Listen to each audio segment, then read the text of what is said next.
লেগে নৌকা হয়ে গেল। এই নৌকা মাঝি ছাড়া সা করে আমার সামনে চলে এলো। আমি নৌকায় বিসমিল্লাহ বলে বসে পড়লাম। হঠাৎ নৌকা আমারে টান দিয়ে ওপারে নিয়ে এলো। তারপর আমি আপনার এই ময়দানে ছুটে এসেছি। এই যে গাছ কাটা, তক্তা হওয়া, নৌকা হওয়া, মাঝি ছাড়া চলা, এই প্রসেসিং হতে আমার 2 ঘন্টা সময় লেগেছে। I am extremely sorry for that.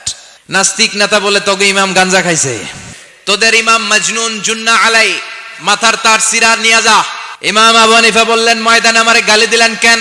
নাস্তিক বলে, কেমন কথা আপনি বলেন? কোন মানুষ ছাড়া, করাত ছাড়া বিশাল বড় বড় গাছ কাটা যায় নাকি? মিস্ত্রি ছাড়া তক্তা বানানো যায় নাকি? মিস্ত্রি ছাড়া তক্তা জোড়া লাগে এমনি এমনি নৌকা হয় নাকি? মাঝি ছাড়া পানিতে নৌকা চলে নাকি? ইমাম আবু হানিফা বললেন, now you're on the right track. এই তো লাইনে আসছেন, এই লাইনে আনার জন্য তো এত গল্প। আপনার কথা থেকেই যদি ধরি, করাত ছাড়া গাছ কাটা যায় না, এমনি এমনি তক্তা হয় না, এমনি এমনি নৌকা হয় না।